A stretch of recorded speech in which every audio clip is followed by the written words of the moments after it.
من بعد ما تبين له الهدى ويتبع غير سبيل المؤمنين نوليه ما تولى ونصله جهنم وساءت مصيرا. وقال النبي صلى الله عليه وسلم أدبوا أولادكم على 3 خصال: حب نبيكم وحب أهل بيته وتلاوة القرآن، او كما قال علیہ الصلوۃ والسلام. اللہ تعالیٰ نے بے پناہ کرم کا، محبت کا، شفقت کا، عنایت کا معاملہ کیا. اس نے ہم تمام کو ننگاہوں میں سیرت کے اس مبارک جلسے میں حاضری کی توفیق عطا فرمائے. دعا کیجیے اللہ تعالیٰ ہم سب کے حاضر ہونے کو، جمع ہونے کو، مل بیٹھنے کو، سننے سنانے کو قبول فرما لے. اور دعا کیجیے اللہ اسلام پہ زندہ رکھے، ایمانی محنتوں میں لگائے رکھے. اور دعا کیجیے اللہ تعالیٰ ہم سب کو اپنی رضا خوشنودی والی موت عطا کرے.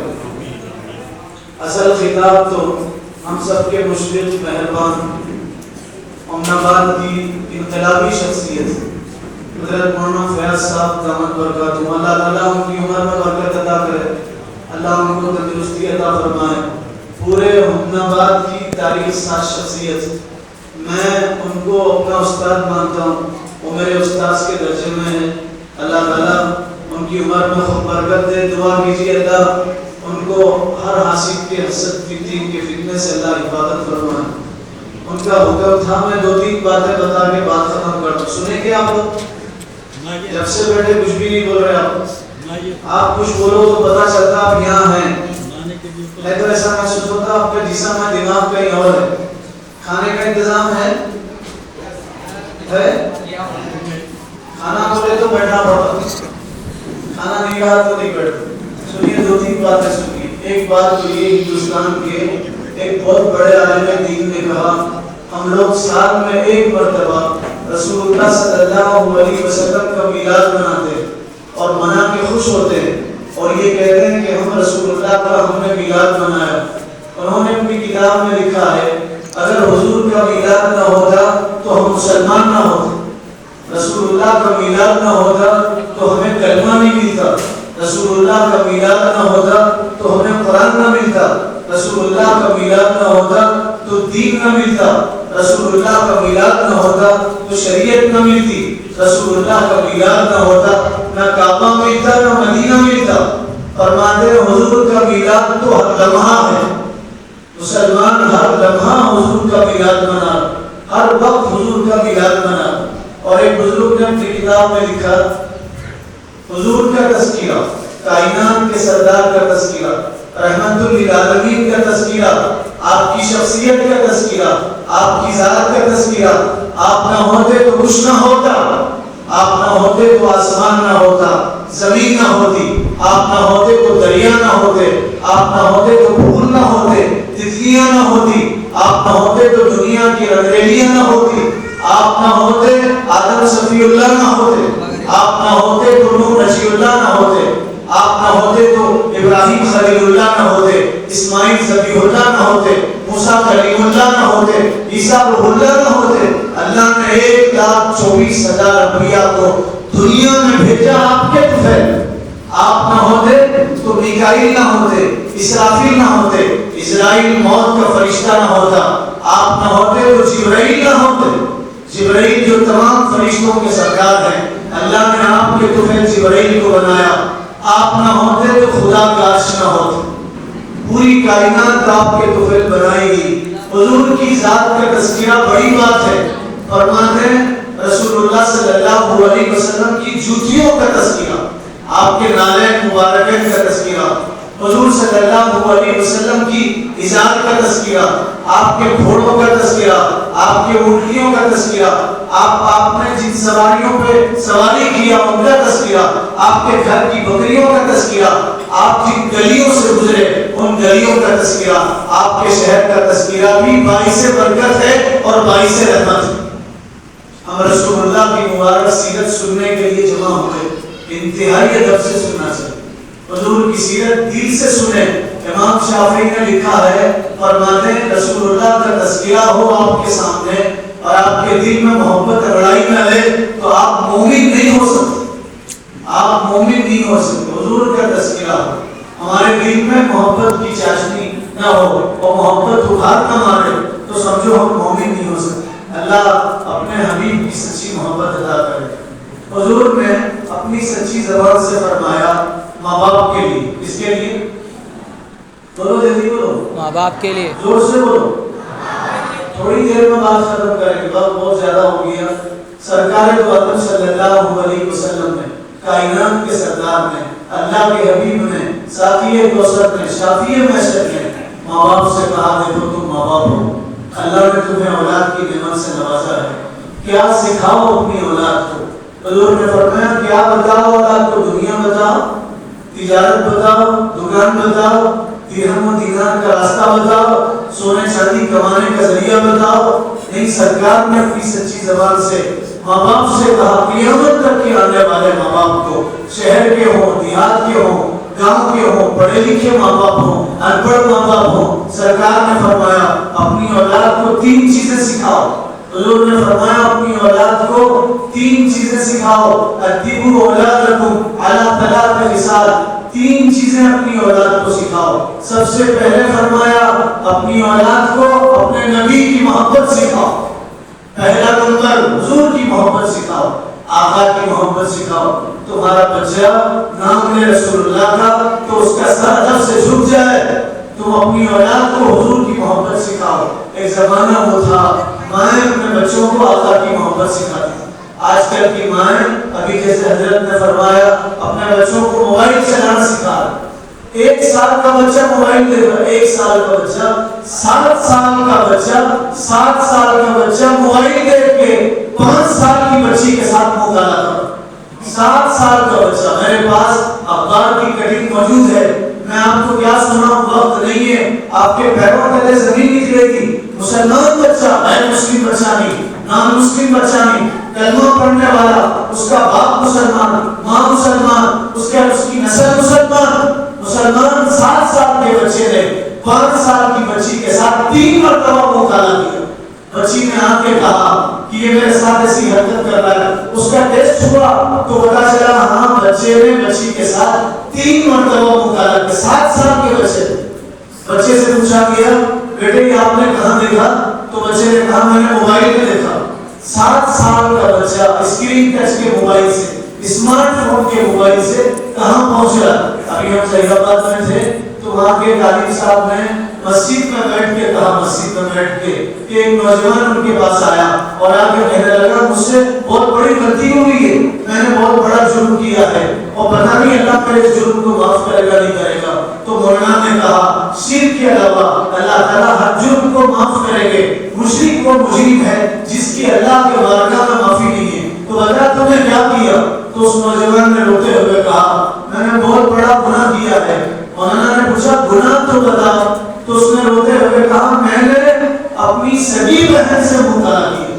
سگی بہن، ماں ہے، باپ ہے، سگی بہن سے میں نے منہ کالا کیا۔ میری بہن مجھ سے 4 مہینے کی حاملہ ہے، 4 مہینے کی پریگننٹ ہے، حاملہ ہے۔ مولانا نے پوچھا کہ کیسے ہوا؟ تو کہنے لگی میں اور میری بہن ایک ساتھ سوتے تھے، رات میں ہم دونوں گندی چیزیں دیکھتے تھے، نہ مجھے برداشت ہوا نہ میری بہن کو برداشت ہوا اور ہم نے گندا کام کیا اور میرے بہن کے پیٹ میں میرا بچہ۔ اسمارٹ فون کی تباہیاں، شراب کے نشے سے زیادہ خطرناک نشہ ہے اسمارٹ فون کا نشہ۔ اللہ کے لیے اپنے بچوں کو نبی کی محبت سکھاؤ، سامنے بٹھاؤ، بچوں کو حضور کے واقعات سناؤ۔ میری ماں بہنوں سے بھی گزارش ہے آپ سیریل مت دیکھو، بچوں کو بے حیا عورتوں کی کہانیاں مت سناؤ، ننگے ناچنے والوں کی داستانیں مت سناؤ۔ وہ نبی جو 23 سال میرے اور آپ کے لیے تڑپتے رہے، جو 6 گھنٹے امت کے لیے دعا کرتے رہے، اس نبی کے تذکرے سناؤ، ان کی محبت کے واقعات سناؤ۔ میں قسم کھا کے کہہ سکتا ہوں پورے مجمع میں ربیع الاول کا مہینہ گزر گیا، ربیع ثانی کا مہینہ ہے، آپ بتاؤ دل پہ ہاتھ رکھ کے کبھی آپ بچے کو سامنے بٹھا کے حضور کے واقعات آپ نے سنایا؟ میں پوچھتا ہوں کوئی غیر مسلم ہم سے پوچھے رسول اللہ کی زندگی کے واقعات سناؤ، ہم نہیں سنا سکتے، شرمندہ ہونا پڑتا ہے۔ آج نیت کر کے اٹھو کہ ہم بھی رسول اللہ کے سچے عاشق بنیں گے اور اپنے اور رسول اللہ کی داستانیں پڑھیں گے، سیرت پڑھیں گے، آپ کی مبارک سیرت کا مطالعہ کریں گے، اپنے بچوں کو رسول اللہ کی محبت سکھائیں گے۔ ایک زمانہ وہ تھا ماں نے اپنے بچوں کو نبی کی محبت سکھاتی تھی۔ وقت نہیں ہے، مختصر واقعہ سنیں۔ حضرت مولانا ظفر احمد عثمانی بہت بڑے عالم دین تھے، حج کے لیے گئے مکہ مکرمہ حج کے لیے۔ پہلے لوگ شپ سے جاتے تھے، پانی کے جہاز سے کئی دن لگ جاتے تھے، پانی کے جہاز سے چلے گئے۔ جس میں جتنی زیادہ تڑپ ہوگی اللہ تعالیٰ اس کو اتنی مرتبہ خانہ کعبہ پہ پہنچائیں گے اور رسول اللہ کے روضے پہ حاضری دینے کی اس کو سعادت نصیب ہوگی۔ تڑپ پہ اللہ وہاں پہنچا۔ پیسوں سے کوئی آدمی حج کو نہیں جاتا، پیسوں سے نہیں جاتا، دولت سے نہیں جاتا، آدمی طرف سے جاتا ہے۔ دعا کرو آج سے ہر نماز کے بعد، یا اللہ ایک مرتبہ میں گنہگار آنکھوں سے تیرا گھر دیکھنا چاہتا ہوں، میں گنہگار آنکھوں سے تیرا کعبہ دیکھنا چاہتا ہوں، وہ کعبہ جس کی طرف رخ کر کے میں زندگی بھر نماز پڑھتا رہا۔ میں نے تیرے حبیب سے سنا اور تیرے حبیب نے بتایا کہ جو کعبے کو پہلی مرتبہ دیکھتا ہے اس کے پچھلے سارے گناہ معاف ہو جاتے ہیں۔ دعا کرتا ہے اللہ اس کی دعا قبول کرتے، حجر اسود کا بوسہ دے دیتا ہے تو ویسے ہوتا ہے جیسے آج ہی ماں کے پیٹ سے پیدا ہوا۔ یا اللہ میں اپنی زندگی میں ایک مرتبہ تیرا گھر دیکھنا چاہتا ہوں۔ یا اللہ میں بدنصیب، میں حضور کا زمانہ نہیں پا سکا، رحمت للعالمین کا دیدار نہیں کر سکا، یا اللہ میں ان کے روزے پہ حاضر ہونا چاہتا ہوں، ایک مرتبہ رسول اللہ کے روزے پہ پہنچا دے، میں اپنے نبی کو سلام پیش کرنا چاہتا ہوں۔ اب تک تو میں ننگوں سے سلام پیش کرتا رہا، ہمناباد سے سلام پیش کرتا رہا، ادھر سے ہندوستان سے، اب میں رسول اللہ کے روزے پہ حاضر ہو کے سلام پیش کرنا چاہتا ہوں، اور جو حضور کے روزے پہ پہنچے گا اس پہ حضور کی شفاعت واجب ہوگی۔ آپ تڑپ تو کرو، اللہ تعالیٰ پہنچا دے۔ بولو انشاءاللہ ہم جائیں گے اور ضرور جائیں گے اور بار بار جائیں گے اور رسول اللہ کے روزے پہ سلام پیش کریں گے۔ حضرت مولانا ظفر احمد عثمانی لکھتے ہیں ہم حج کے لیے گئے، مکہ مکرمہ پہنچے اور مکہ میں اس وقت خیمہ لگا کے لوگ رہتے تھے، عمارتیں نہیں تھی، بلڈنگ نہیں تھی، رہنے کا کوئی انتظام نہیں تھا، اپنا خیمہ لگانا پڑتا تھا اور اسی میں رہنا پڑتا تھا، اور 40-50 دن کا سامان ساتھ لے جانا پڑتا تھا، بہت تکلیف کا سفر تھا۔ تو فرماتے ہیں ہم خیمہ لگا کے حرم شریف کے قریب ہم رہنے لگے، تو ایک چھوٹا بچہ روزانہ ہمارے پاس آتا تھا، بیٹھتا تھا، ہم سے باتیں کرتا تھا۔ عرب کا بچہ، سعودی کا بچہ، اس وقت سعودی ملک مالدار ملک نہیں تھا، سعودی کنٹری پیسے والی کنٹری نہیں تھی، بعد میں ڈیزل نکلا، پیٹرول نکلا اور پھر سعودی مالدار ملک بنا۔ ایک زمانہ وہ تھا جب یہاں سے حاجی جاتے تھے، حاجی یہاں سے جاتے تھے تو وہاں کے لوگ یہاں کے حاجیوں کو رشک کی نظر سے دیکھتے تھے اور یہ سمجھتے تھے کہ کچھ ہدیہ دیں گے، پیسے دیں گے، کچھ ہمارا تعاون کریں گے۔ دیکھو دن کیسے بدل گئے، پہلے یہاں کے لوگ تعاون کرتے تھے، ان کی مدد کرتے تھے، اب وہاں کے لوگ یہاں کے لوگوں کا تعاون کرنا پڑا۔ دین بدلتے دیر نہیں لگتی۔ اللہ قرآن میں فرما رہے ہیں تلک الایام نداولها بین الناس، یہ دین تو بدلتے بدلتے رہتے ہیں۔ تو ظفر احمد عثمانی فرماتے ہم گئے، خیمے میں رہنے لگے، چھوٹا بچہ آتا تھا روزانہ ہمارے ساتھ بیٹھتا تھا، تو فرماتے ہم کبھی اسے چنے دیتے، کبھی گڑ دے دیتے اور کبھی کوئی چیز ہدیے میں دیتے۔ بچہ خوش ہوتا، روزانہ آتا، ان کے ساتھ کھانے میں شامل ہو جاتا اور شریک ہو جاتا۔ دن گزرنے لگے، فرماتے جب ہم مدینہ جانے کا وقت آیا، مدینہ طیبہ، تو بچہ رو کے کہنے لگا چچا آپ مجھے مدینہ نہیں لے جاؤ گے اور یہیں سے آپ چلے جاؤ گے، مجھے چھوڑ دو گے؟ تو بچے سے انہوں نے کہا کہ بیٹے تم بھی ہمارے ساتھ مدینہ چلو۔ بچہ بھی تیار ہوا، ماں باپ سے اجازت لے کے مدینہ منورہ پہنچے اور بچہ مدینہ میں ان کے ساتھ رہنے لگا، رات دن ان کے ساتھ رہتا۔ جب مدینہ طیبہ سے رخصتی کا وقت آیا تو اس بچے سے انہوں نے کہا بیٹے اب ہم تو جا رہے ہیں، اپنے ملک جا رہے ہیں، ہندوستان جا رہے ہیں، بھارت انڈیا جا رہے ہیں، اور اب تو تمہارا ساتھ چھوڑنا پڑے گا۔ تو اس بچے نے کہا چچا جان آپ مجھے اپنے ملک ساتھ لے کے نہیں جائیں گے؟ تو انہوں نے کہا چلو آپ چلو ہمارے ساتھ، ہم تمہیں لے جانے کے لیے تیار ہیں۔ تو بچے نے کہا چچا آپ انڈیا میں مجھے کیا کھلائیں گے؟ تو انہوں نے کہا چنے کھلائیں گے، گڑ کھلائیں گے، وہاں تمہیں پیسے دیں گے، نئے کپڑے بنائیں گے اور جو تم چاہو گے ہم دیں گے۔ تو اس بچے نے کہا اور کیا کیا ہے آپ کے ملک میں، دیش میں؟ تو انہوں نے کہا ہمارے ملک میں بہت ساری چیزیں، ناریل ملتا ہمارے ملک میں ناریل ہندوستان کا میوہ ہے، اس کو جوش الہند کہا جاتا ہے، ہندوستان کا میوہ، کہاں ہم ناریل دیں گے؟ وہاں ناریل ملتا ہے۔ تو اس بچے نے کہا اور کیا کیا ملتا ہے؟ تو کہا ہمارے ملک میں بہت ساری چیزیں ہیں۔ آخر میں اس بچے نے گنبد خضرا کو دیکھ کے کہا چچا آپ کے ملک میں گنبد خضرا بھی ہے؟ کیا آپ کے ملک میں رسول اللہ کا روضہ بھی ہے؟ کیا آپ کے ملک میں مدینہ طیبہ بھی ہے؟ پھر اس بچے نے کہا بتاؤ کیا آپ کے ملک میں حجر اسود بھی ہے، خانہ کعبہ بھی ہے؟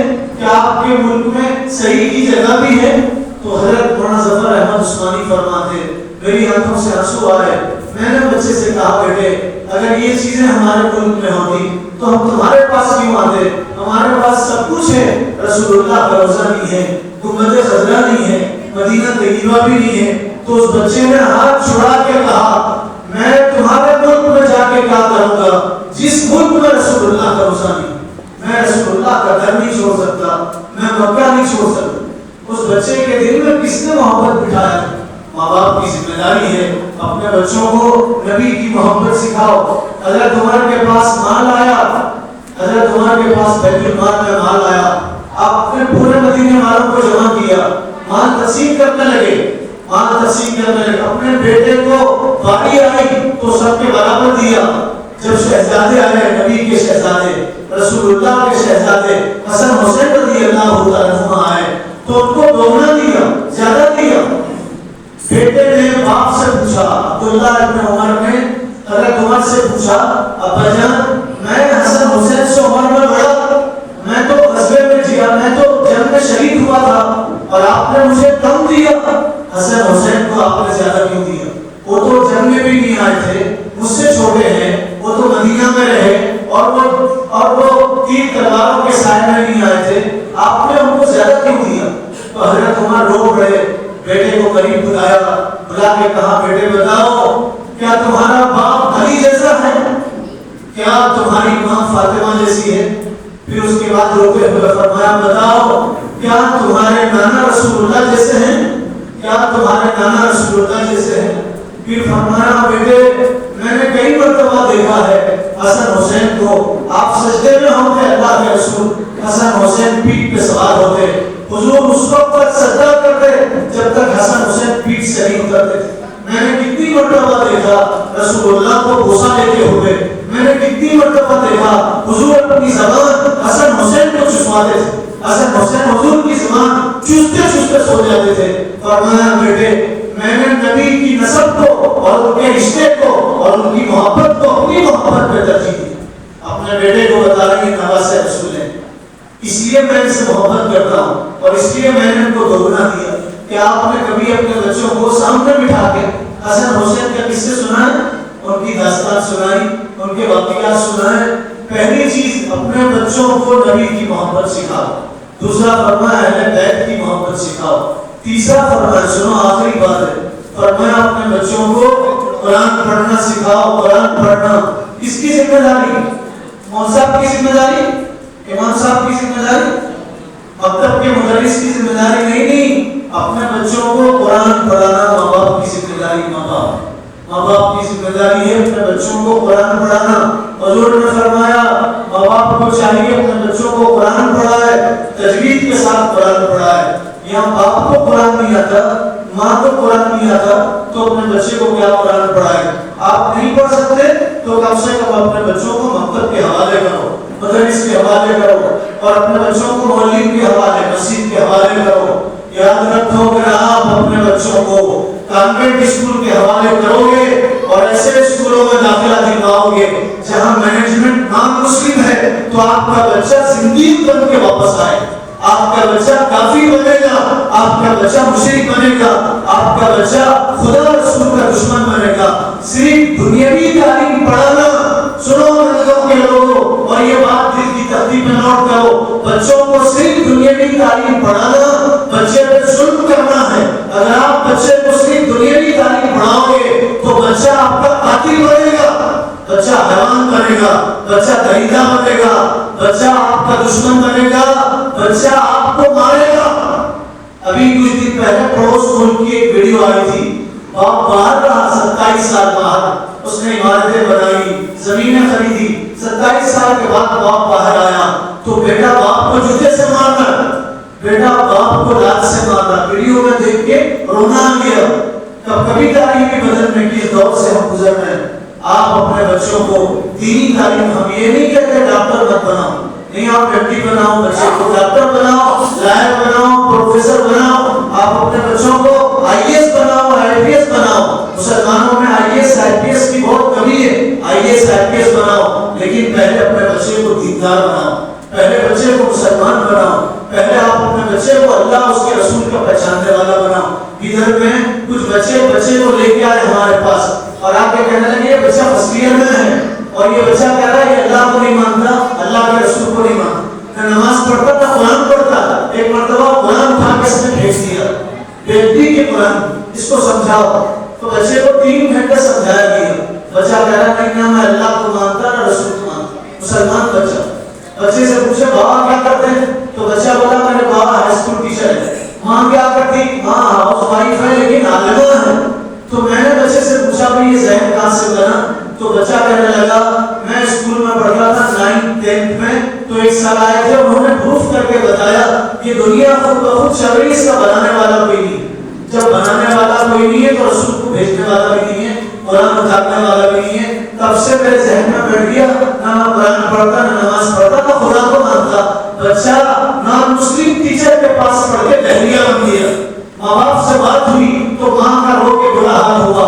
باپ کہہ رہے ہیں ہم 2 سال سے دعا کر رہے ہیں کہ اللہ تعالیٰ اس کو ہدایت عطا فرمائے, اللہ اس کو ہدایت عطا فرمائے, مگر کچھ ایسا نہیں ہو رہا. بعد میں پتا چلا وہ بچہ واقعی مشرک ہو گیا اور بدعت چھوڑ کے چلا گیا.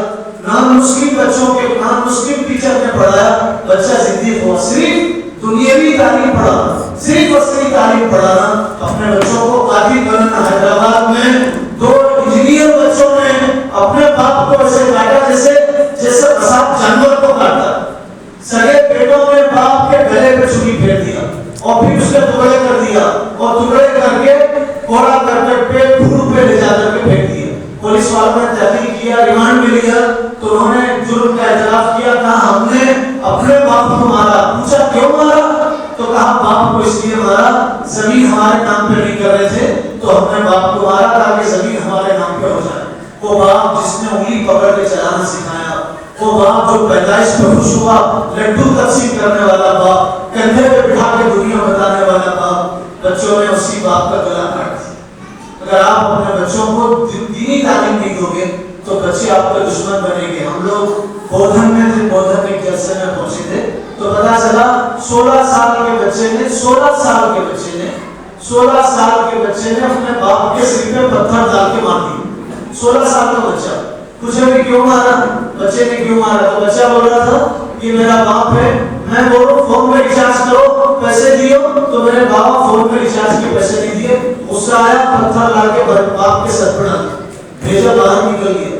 اللہ کے واسطے اپنے بچوں کو دینی تعلیم دو, مکتب کے حوالے کرو. حالات بہت خطرناک ہیں, ہم بہت خطرناک دور سے گزر رہے ہیں. جگہ جگہ ڈاکو بیٹھے ہوئے, ہمارے بچوں ہماری نسل سے ایمان لوٹنا چاہتے ہیں, دین کے لٹیرے بیٹھے ہوئے. اب آپ کے بچوں کو کافی بنانا چاہتے ہیں. سلیبس ایسا بنایا گیا, پورے ہندوستان میں دیش میں سلیبس ایسا بنایا گیا ہے جس میں آپ کا بچہ سلیبس پڑھ کے کافی بنے. ایک صاحب ہمارے اسکول میں بچے کو لے کے آئے, سیونت میں مادہ آتی ہے, کہنے لگے میں آپ کے پاس بچے کو پڑھانا چاہتا ہوں. تو میں بولا آپ کا بچہ تو اچھے اسکول میں پڑھتا تھا, لاکھوں روپے فیس دیتے تھے, یہاں کیوں لے کے آئے؟ تو باہر ہو کے کہنے لگے جب بچہ اسکول سے گھر آیا, کھانا سامنے تھا تو بچہ کھانے کو نمسکار کر رہا تھا. میرے پیروں تلے زمین نکل گئی. میں یہاں لے گیا, میرے بچے کو حافظ بناؤ, عالم بناؤ, آپ کے حوالے کر رہا ہوں. وہ وقت آنے سے پہلے آپ بچوں کو قرآن سکھاؤ. مائیں گود میں اپنے بچوں کو قرآن سکھاتی تھی, گود میں. ایسے نہیں تھے, مکتب نہیں تھے, اتنے اساتذہ اور حفاظ علماء نہیں تھے, گود میں اپنے بچوں کو قرآن پڑھاتے تھے.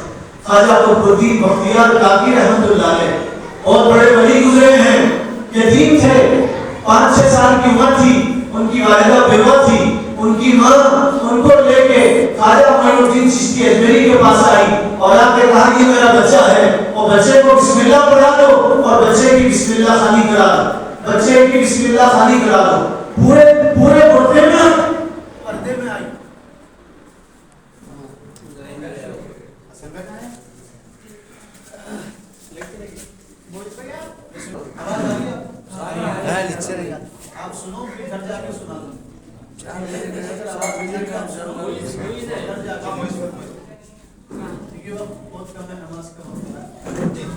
خواجہ قطب بختیار کا آپ ولیوں کو مانتے نہیں مانتے؟ جی نہیں مانتے، ہونا چاہیے. ہندوستان کی زمین میں جتنے اولیاء ہیں شاید اللہ تعالیٰ نے ہندوستان کی زمین کو یہ خصوصیت عطا فرمائی. پہلے انسان ہندوستان میں آئے، پہلے انسان ہندوستان میں آئے. ہر گاؤں میں اولیاء دین، ہر گاؤں میں ولی. میں ایک مرتبہ یو پی میں گیا تھا، وہاں ایک بزرگ سے میں نے کہا میں آپ سے بیعت کرنا چاہتا ہوں. تو انہوں نے کہا آپ کرناٹک کے، میں یو پی کا، آپ کیسے بیعت کریں گے؟ آپ کرناٹک میں جاؤ، ہر گاؤں میں ہر شہر میں اولیاء ہیں، ہر گاؤں میں ہر شہر میں ولی ہوتے. حضرت خواجہ قطب الدین بختیار کاکی چھوٹے تھے، یتیم تھے، باپ کا سایہ سر سے اڑ گیا تھا. ماں بچے کو لے کے آئی برقعے میں، سر کے بال سے پیر کے ناخن تک برقعے میں. میری ماں بہنوں، اگر آپ یہ چاہتی ہیں آپ کے گھر میں برکت آئے، زندگی میں برکت آئے، آپ یہ چاہتی ہیں مرنے کے بعد اللہ کی رضا ملے، جنت ملے، تو عورت کے لیے پردہ ضروری ہے. جو عورت بے پردہ ہوتی ہے اس کی زندگی سے برکت ختم ہوتی ہے. آپ لاکھ عاملوں کے پاس سے تعویذ لو، لاکھ عاملوں کے پاس سے جب درود کرا لو، لاکھ ان کے پاس سے بلی کے لے لو، آپ کی زندگی میں برکت نہیں آئے گی اگر آپ بے پردہ ہیں. زندگی میں برکت آئے گی پردے کی وجہ سے. ہارون رشید کی بیوی تھی، ان کا نام زبیدہ تھا. پوری زندگی میں کبھی اپنا چہرہ کسی غیر محرم کو نہیں بتایا. ایک مرتبہ دیوار کی طرف چہرہ کر کے کنگھی کر رہی تھی. نوکر گھر میں کام کرنے والا غلام اچانک آ گیا تو زبیدہ چیخ مار کے بے ہوش ہوئی. جب ہوش آیا تو پردے میں نوکر کو بلایا. نوکر سے پوچھا تو نے میرے جسم کا کون سا حصہ دیکھا؟ نوکر ڈرنے لگا اور کانپنے لگا. وہ کہنے لگا مالک میں نے کچھ نہیں دیکھا. تو زبیدہ نامی عورت نے کہا جب میں نے تجھے معاف کر دیا، اب تو بتا دے تم نے کیا دیکھا ہے. تو اس نے ڈرتے ہوئے کہا ماں میں نے آپ کے سر کے بال دیکھے اور کچھ نہیں دیکھا. زبیدہ نے نوکر سے کہا تو چلا جا، تو آزاد ہے. اپنی لونڈی کو بلایا، کہا قینچی لاؤ. لونڈی قینچی لے کے آئی. لونڈی سے کہا میرے بال کاٹ دو. لونڈی نے کہا بال تو زینت ہوتے ہیں عورت کے، آپ کاٹنے کی بات کر رہے ہیں. تو کہا نہیں میرے بال کاٹ دو، میرا حکم ہے. لونڈی نے بال کاٹ دیا. لونڈی نے پوچھا اپنے بال کیوں کٹوائے؟ کیا جواب دیا؟ فرمایا جس بال پہ غیر مرد کی نظر پڑے میں ان بالوں کے ساتھ جنت میں نہیں جا سکتا. جس بال پہ غیر مرد کی نظر پڑے میں ان بالوں سے جنت میں نہیں جا سکتا. اب جس گال پر غیر مرد کی نظر پڑے، جس ہاتھ پہ پڑے، جس پیر پہ پڑے، اس پورے جسم کے ساتھ جنت میں کیسے جا سکتے؟ بات لمبی ہوگی. میری ماں بہنوں گزارش ہے پردہ کرو. ناچنے والوں کو آئیڈیل مت بناؤ، ننگے ناچ کرنے والوں کو آئیڈیل بناؤ. اما جان حضرت عائشہ آئیڈیل بناؤ حضرت فاطمہ کو، جنہوں نے مرتے ہوئے وصیت کیا اور فرمایا میرا جنازہ رات میں اٹھانا. لوگوں نے پوچھا کیوں رات میں اٹھایا جائے؟ فرمایا میرے جسم پہ کسی غیر مرد کی نظر نہیں پڑی. میں چاہتی ہوں میرے جنازے پہ بھی کسی غیر مرد کی نظر نہ پڑے. حضور نے فرمایا حشر کا میدان ہوگا اور اعلان ہوگا، انبیاء ہوں گے، صلحاء ہوں گے اور نیک لوگ ہوں گے. آدم سے لے کے آخر انسان تک پورے انسان ہوں گے اور اعلان ہوگا سب لوگ اپنی نظریں جھکا لو. محمد صلی اللہ علیہ وسلم کی بیٹی اور لخت جگر فاطمہ الزہرا کی سواری آ رہی. پورے لوگوں سے کہا جائے گا نظریں جھکاؤ، رسول اللہ کی بیٹی آ رہی. پردہ کرو میری ماں بہنوں، پردے کے ساتھ حیا کے ساتھ زندگی گزارو. تو میں یہ عرض کر رہا تھا خواجہ قطب الدین بختیار کاکی کی ماں ان کو لے کے آئی خواجہ معین الدین چشتی اجمیری رحمۃ اللہ علیہ کے پاس اور آ کے کہا کہ میرا بچہ ہے اس کی بسم اللہ خوانی کرا. حضرت خواجہ اجمیری رحمۃ اللہ علیہ نے بچے سے کہا بیٹے پڑھو اعوذ باللہ من الشیطان الرجیم. بچہ وضو پڑھنے لگا، بسم اللہ پڑھنے لگا. سورہ فاتحہ بچے نے ختم کر دیا.